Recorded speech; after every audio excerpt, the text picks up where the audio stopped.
Your Excellency, the President of the Republic of Kenya, Honorable Ruto William, Your Excellencies, the governors present here today, including our chair, Anwar Guru, the World Bank representative and his staff, Cabinet Secretaries present, and my fellow governors assembled here this morning for this great occasion.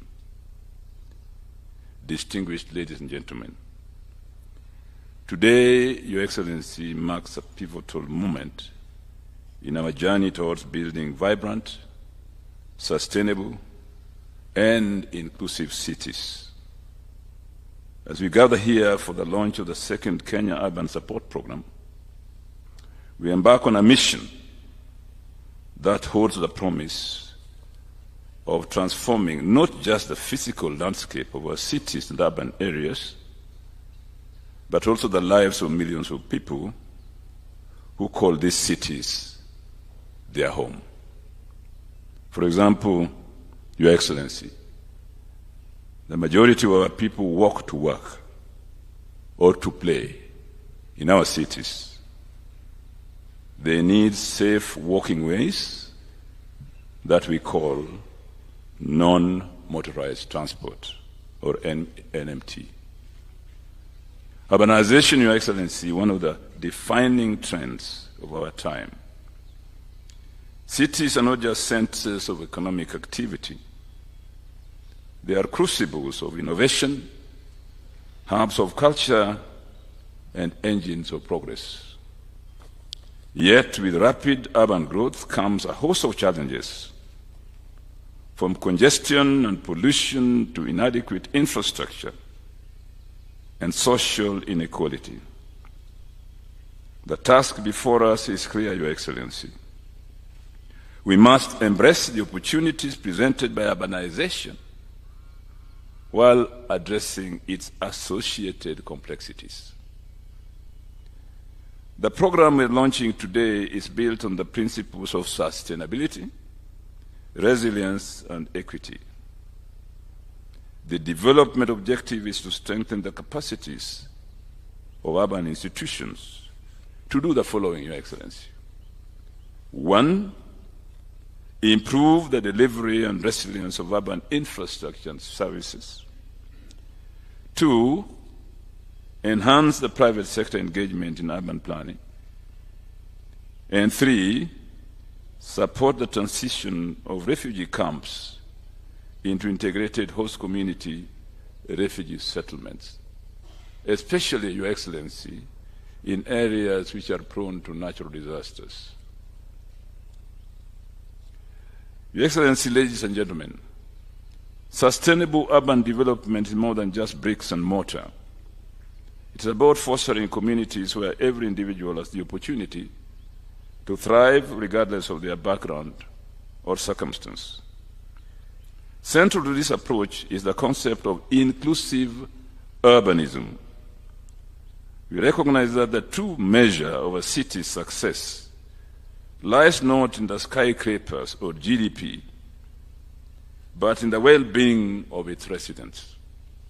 This means ensuring that our urban spaces are accessible to all, and they are safe, clean, and green, and they offer ample opportunities for employment, education, and recreation.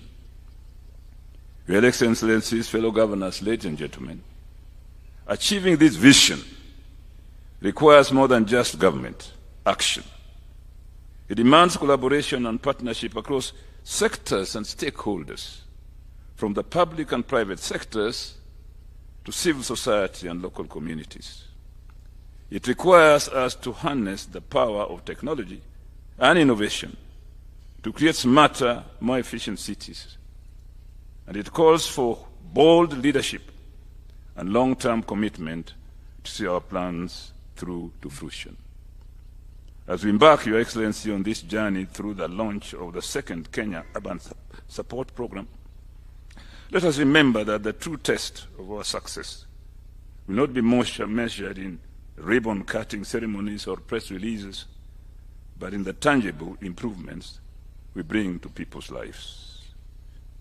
And finally, Your Excellency, let us strive to build cities that are not just sustainable and prosperous, but also compassionate and inclusive.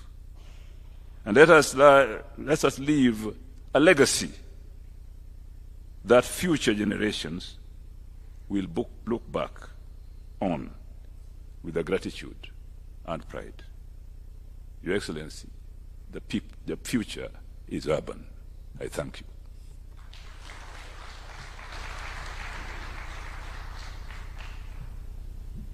Thank you very much, Your Excellency, Governor. As I call the chair of the COG, Your Excellency, allow me to expound on the point that urban areas are missing in Schedule 4. We had made a presentation to NADCO that it be, as we amend the Constitution, if we will, that this has to go in there. Because, Your Excellency, our devolved governments, we have the national government, then the next level of government is actually cities. Then below that, of course, we have the counties, we have municipalities, we have got towns, and then we have got markets. The cities that have been chartered, the only thing we have had, Your Excellency, are beautiful ceremonies. The day after, nothing changes because there is no formula for allocating monies to those urban areas. So it's a very important subject that we need to discuss, as I invite the chair of the Council of Governors to come and make her remarks. Thank you.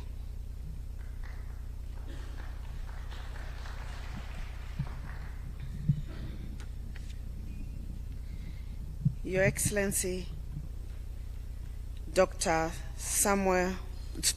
William Samoei Ruto, President and Commander-in-Chief of the Kenya Defence Forces, Cabinet Secretary for Lands and Public Works and Housing, Honorable Alice Wahome, other Cabinet Secretaries present, the World Bank Country Director, UN Resident Coordinator, Principal Secretaries present, distinguished ladies and gentlemen, good morning. It is indeed a great honor for me to be part of this momentous launch of the second Kenya Urban Support Program, commonly known as KUSUP 2. First, I consider this program a major milestone in our drive to build resilient cities and urban areas with enhanced quality of life for current and future generations. Secondly, let me take this early opportunity to sincerely thank you, Your Excellency, the President, for your leadership and resolve towards demand-driven programs which offer the opportunity to pursue long-term development strategies and interventions tailored to the specific needs of our residents and especially those at the bottom of the pyramid. This paradigm shift has the potential to transform Kenya's economic development trajectory significantly. The second Kenya Urban Support Program, KUSP 2, builds on the foundation set by Phase 1, KUSP 1, which was rated as satisfactorily implemented by the World Bank. The first phase saw massive investments in urban infrastructure and services within the 59 benefiting municipalities in the 45 benefiting counties, which included 202 kilometers of roads improved, 171 kilometers of non-motorized transport, 192 kilometers of stormwater drainage, 31 kilometers of sewer line, 12 fire stations, 12 recreational facilities, and 16 retail markets, benefiting over 20,000 traders and creating over 200,000 jobs, amongst others. Your Excellency, further, I wish to note that apart from the establishment of the 59 benefiting municipalities, county governments have been able to establish more municipalities. Today, we have 107 chartered municipalities. I also wish to let you know that during this program period, Nakuru municipality was elevated to city status, and Eldoret and Thika municipalities are currently in the process of being conferred the city status. Your Excellency, allow me to sincerely thank the Ministry of Lands, Public Works, Housing and Urban Development for truly embracing Article 6.2 of the Constitution of Kenya, which calls for consultation and cooperation between the two levels of government during the design program. The Council was particularly impressed with the participation of county governments through the Lands and Housing and Urban Development Committee, led by His Excellency Professor Anyang' Nyong'o. The numerous meetings held between the committee and the program design team was a clear testimony of inclusive participation and collaboration. The launch today marks commencement of the implementation phase of the program. I would like to underscore that county governments and their urban institutions are committed to full implementation of the program. This will be guided by numerous lessons learned in Kusupwan. Your Excellency, urban residents are the most affected by climate change due to poor planning, housing, and lack of basic infrastructure, which is resilient to the climate shocks. Programs like the Affordable Housing Program and the Kenya Urban Support Program will help address these challenges. We look forward to collaborating with the Affordable Housing Board to transform our urban areas.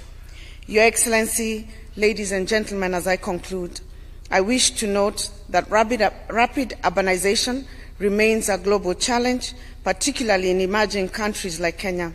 To address this challenge, Your Excellency, there is need for dedicated financing of this expensive urban infrastructure and services.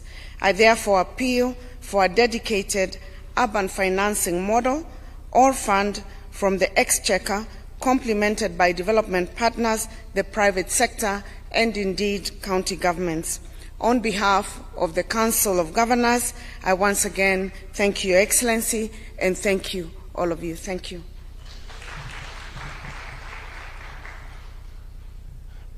Thank you very much, Governor Anne Waiguru, the Chair of the Council of Governors. Your Excellency, I need to understand that the Governor for Nairobi is here, and would like to ask him to come and just officially welcome us. As he comes, Your Excellency, you will note that the Kenya Urban Support Program is within 45 counties. It excludes Mombasa and excludes Nairobi, simply because the two counties are too big and their needs will gobble up the entire ticket. But we have another program for them. Thank you. The PS had to make that disclaimer because, Your Excellency, I many times don't agree on why Nairobi is considered big. Your Excellency, the President of the Republic of Kenya, William Ruto, Waziri Alice, Waziri Kindiki, and Professor Ndung'u, colleague governors led by our chair, development partners, World Bank, country director, and everyone who's here today. I've been asked to welcome you here. I don't know if I'm allowed to, because this is State House. But generally, welcome to Nairobi. This program is indeed important for us because the future is greatly urbanizing. Our city is urbanizing. By, I think, 2050, 65% of the world's population is going to be in cities. In Nairobi, for instance, we'll have 10.5 million people in this capital city by the year 2050. We need to think hard about how we future-proof our cities. I think the challenges that we've seen in recent days in terms of the infrastructure, in terms of housing, in terms of the drainage systems, tell us that there's need to plan for that future today. And we really want to thank the World Bank for the support that they've been offering our country in looking at our municipalities. Now, Bwana PS, where I may not agree with the CUSP omitting Nairobi and Mombasa, is that there are many ways through which we're also decentralizing our services. In Nairobi, we are now undertaking a system of restructuring our capital into boroughs. We are going to have 6 boroughs: Nairobi North, East, West, South, and Southeast, that will step down decision-making, will create more centers of customer service. The County Government Act talks about service-oriented government, and that, I think, needs quite some support. Before we had NAMSIP, NAMSIP 1, that looked at the metropolitan areas. Many times the urban poor are neglected.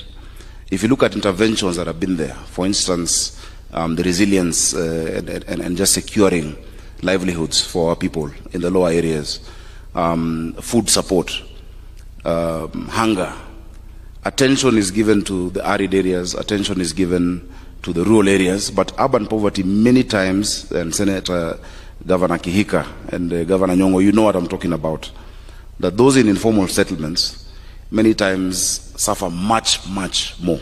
We say Nairobi ni shamba ya mawe. If you don't have resources, you'll have nowhere to stay, you'll have nothing to eat. There's more community in the rural areas. So we really want to ask that you support, and we can come up with a new program for the cities.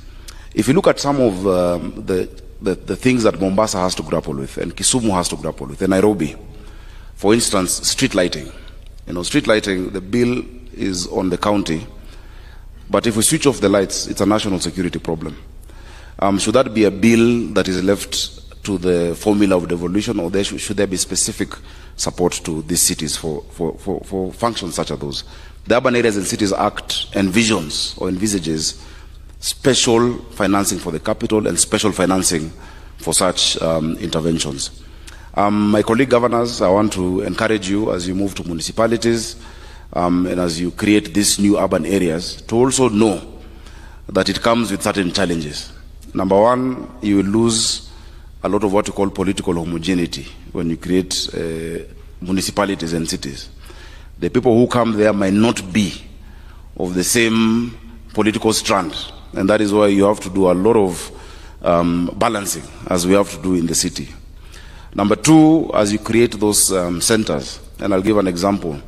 In Kakamega, I don't know if the governor of Kakamega is here, around Sigalagala, because of the technical 2050, to look at, yes, we know that there will be 10.5 million people then. What do we need to do today? And how do we then move this into 10-year plans? We hope we can get support from that. We have not yet gotten support in that planning process. Your Excellency, we've discussed how you can help us, even just with the technical teams, because the future is not going to plan itself. So, Bonapies, thank you. We will still make a case for Nairobi and Mombasa on COSP, but also on the Kenyan Urban Mobility Improvement Program. Your Excellency, the PS says there's a bigger program that looks at the cities, but this program, the prioritization has not been done by the county. And so a huge chunk of those resources are going to commuter rail, yet we know the challenges. Yesterday, you were in Mathare. You saw the challenges those people have, in terms of mobility, in terms of housing, in terms of livelihoods. We need to focus on those. So thank you, and welcome to Nairobi. Asante.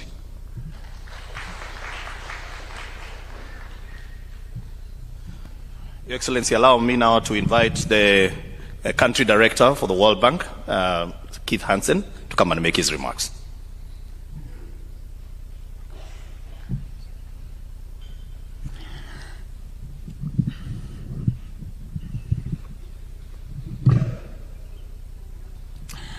Your Excellency, Dr. William Ruto, President of the Republic of Kenya, Your Excellencies, Honorable Governors and Deputy Governors present, Cabinet Secretaries, all other government representatives present, Dr. Stephen Jackson, United Nations Resident Coordinator and Development Partners, distinguished guests, ladies and gentlemen, all protocols observed, and good morning. Your Excellency, it gives me and all my World Bank colleagues great and genuine pleasure to join you today at the launch of the second phase of the Kenyan Urban Support Program, which seeks to enhance the effective management of Kenya's crucial urban areas. The World Bank recognizes the importance of cities as the engines of economic growth. Globally, cities generate 80% of GDP and are therefore central to achieving the World Bank's pursuit of reducing poverty and boosting shared prosperity on a livable planet, as well as Kenya's own goals as captured in the Vision 2030 and other imperatives. Cities are also key, as we just heard from the Chair of the Council of Governors, to combating global crises such as climate change and pandemics. The concentration of people and assets in cities aggravates the risk of exposure to adverse natural events such as climate change and pandemics, which makes sustainable investment in cities critical. For this reason, the World Bank has been in the forefront of supporting governments to ensure effective urban development and to create green, inclusive, and resilient cities through financing projects that provide the relevant infrastructure, sustain private investment, reduce disaster risk through urban, to support cities to enhance their own source revenue, and to enhance urban planning. Our partnership with the Government of Kenya in advancing urban development and resilience has been sustained and consequential. Over the past decade, the World Bank has been proud to invest over $1.3 billion US for investments in the urban sector through 3 urban sector projects whose focus is on infrastructure, services, and urban governance, including the Nairobi Metropolitan Services Project, Governor,